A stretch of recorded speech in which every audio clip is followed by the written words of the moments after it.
নমস্কার। আমি আজকে যে ওষুধটি নিয়ে আলোচনা করতে বসেছি, ওষুধটির নাম অরাম মেটালিকাম।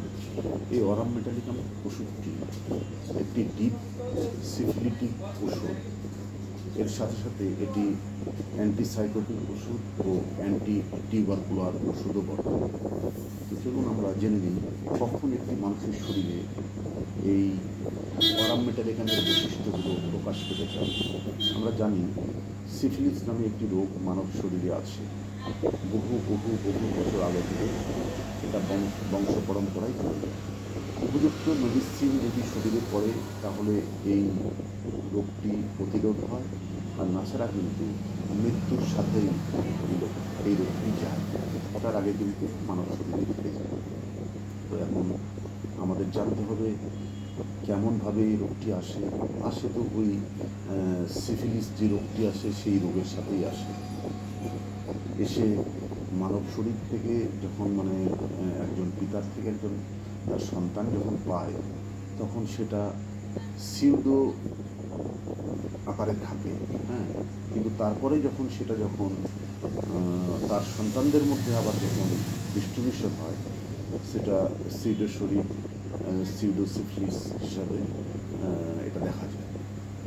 তো এর বিভিন্ন রকম ওষুধ আছে, বিভিন্ন রকম চিত্র আছে।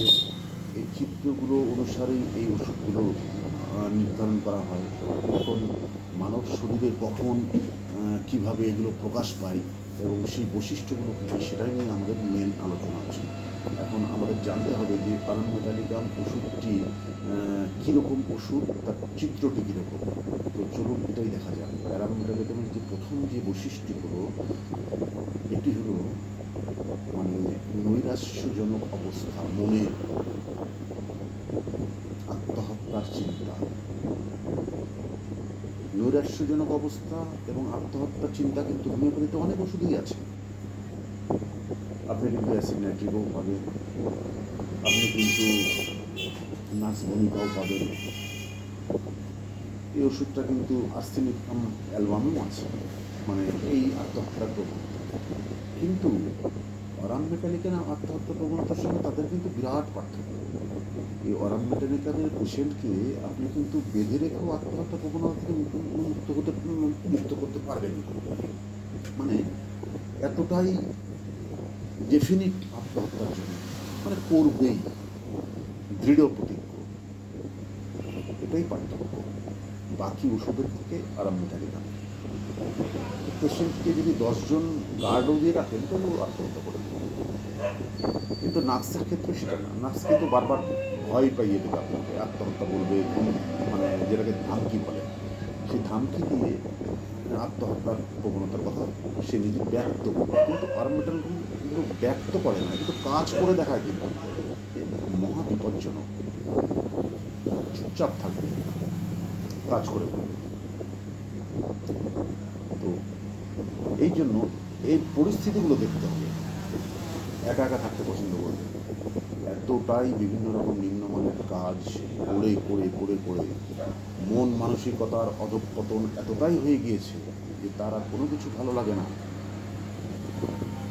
তার স্ত্রী, তার সন্তান সন্ততি, স্বামী, বাবা মা, আত্মীয় পরিজন, বন্ধু বান্ধব, কেউ যদি আদরও করে তাকে ভালো লাগবে না, একান্তে গিয়ে বসে থাকবে।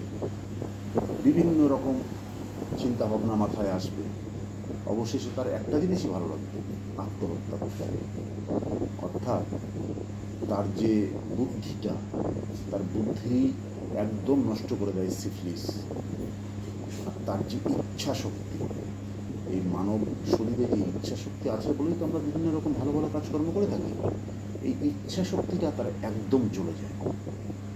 এই জন্যই একজন অরাম মেটালিকামের রোগী সে ভেবেই নেয়, দৃঢ় প্রতিজ্ঞ, আমাকে আত্মহত্যা করতে হবে, সে এখন উপায় নেই, আর সে করে দেবে। অরাম মেটালিকামের কিন্তু সমস্ত বৈশিষ্ট্যগুলো কিন্তু রাতে দেখতে পাবে।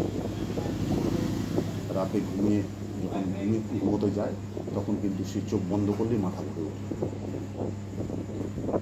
রাতে সমস্ত কিছু ব্যথা যন্ত্রণা বৃদ্ধি পায়। এই অরাম মেটালিকামের রোগীর অবস্থা দিন দিন ডিটোরেট করতে থাকে যদি না এই ওষুধটি পড়ে। ঘা হতে থাকে, ঘা এমন পর্যায়ে চলে যায় লাস্টে ক্যান্সারের পর্যায়ে বসে যায়। এই জানতে হবে যে কোন পর্যায় পর্যন্ত টেনে নিয়ে যেতে পারে এই রোগীকে। অরাম মেটালিকা এমন একটি ঔষধ, এই ওষুধটি যদি সময় মতো পড়ে যায়, এই আত্মহত্যার প্রবণতা থেকে শুরু করে এই সিফিলিসের চরিত্র সমস্তটা গায়েব হয়ে যাবে। পেশেন্ট ধীরে ধীরে মনোবল বাড়তে থাকবে, তার ইচ্ছা শক্তি বাড়তে থাকবে। সে তখন একটা সুন্দর জগৎ দেখতে পাবে, তার বাঁচার আশা জাগবে, আলো দেখতে পাবে। কিন্তু জানতে হবে, কারণ হোমিওপ্যাথিতে অনেক ওষুধ আছে, সেই পেশেন্টের সঙ্গে কোন ওষুধটি চলবে এটা কিন্তু জানা খুবই দরকার। তাছাড়া কিন্তু পেশেন্ট দেখা গেল যে আর্সেনিকাম অ্যালমান্ড আর খেয়ে বসলো অ্যাসিড নাইট্রিক, হবে না। এগুলো জানতে হবে। এই যে অ্যারাম মেটালিকার পেশেন্ট, এই পেশেন্টটি কিন্তু মানে ছোটোবেলায় কিন্তু খুবই রুগ্ন টাইপের হবে। এদের অন্ডকোষগুলো যেন একদম ন্যাকড়ার মতো, হালকা ছোট্ট অন্ডকোষ, হ্যাঁ, ছোট্ট প্যানিস, ছোট্ট অন্ডকোষ, এগুলো হয়।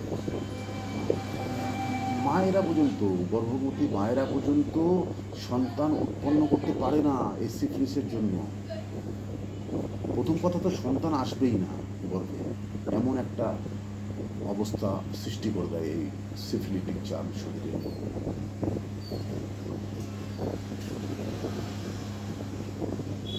অন্ডকোষ একদম নষ্ট করে দেবে পুরুষদের, আর স্ত্রীদেরও তাই। গর্ভাশয়ের মধ্যে কিছুই থাকে না, তখন খিটমিটে মেজাজ হয়ে যাবে, পুরুষদেরও তাই হয়ে যাবে, এবং মানে শান্ত থাকে না এদের, কিন্তু মানে মেজাজটা কিন্তু চরমে চলে যায়।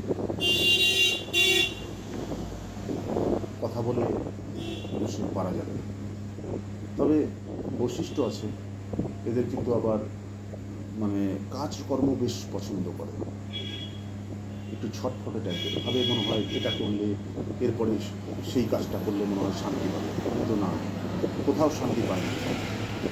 শান্তি অবশেষে পায় ওই একান্তে গিয়ে, বদ্ধ ঘরে, অন্ধকার ঘরে, সেখানে গিয়ে পড়ে থাকে, সেখানে শান্তি পায়, অবশেষে আত্মহত্যার প্রবণতা জেগে ওঠে। তো ভালো ডাক্তারের শরণাপন্ন হয়ে এই সিফিলিস রোগটি সম্পূর্ণভাবে নিরাময় হয়ে যায়। কিন্তু ওষুধ খেতে হবে, ভালো ভালো ওষুধ আছে হোমিওপ্যাথিতে, ডাক্তারের কাছে এসে লজ্জা করলে চলবে না। সেসব ওষুধগুলো জানতে হবে, মানে ডাক্তারবাবুকে বলতে হবে, ডাক্তারবাবু সেগুলো শুনে নিয়ে আপনার কেস হিস্ট্রি তৈরি করে একটা দুটো মেডিসিন আপনাকে দেবে, সেই মেডিসিনটি চালিয়ে যেতে হবে। তাহলে কিন্তু এই অ্যারাম মেটালিকামের কিন্তু পরিস্থিতি কিন্তু শেষে আসবে, না হলে কিন্তু এই রোগটির থেকে বাঁচা কিন্তু খুব মুশকিল।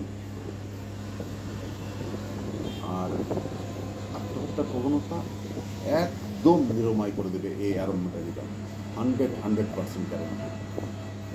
যদি রোগীর চিত্ত যদি এই অ্যারাম মেটালিকামের সঙ্গে মিলে যায়, তাহলে 100% কিন্তু রক্ষা করতে রোগী। তো আশা করি আমার এই ভিডিওটি আপনাদের ভালো লাগবে। যদি ভালো লেগে থাকে তাহলে চ্যানেলে আসবেন, আরও এই ধরনের অন্যান্য ভিডিও দেখতে পাবেন, এবং আপনারা যদি আমাকে লাইক করেন, কমেন্ট করেন, সাবস্ক্রাইব করে রাখবেন, তাহলে আমি আরও উৎসাহিত হয়ে আগামী দিনে আরও ভালো ভালো ভিডিও বানিয়ে আপনাদেরকে জানাবো এইসব ওষুধ সম্পর্কে, রোগীতত্ত্ব সম্পর্কে। তো সবাই ভালো থাকবেন, নমস্কার।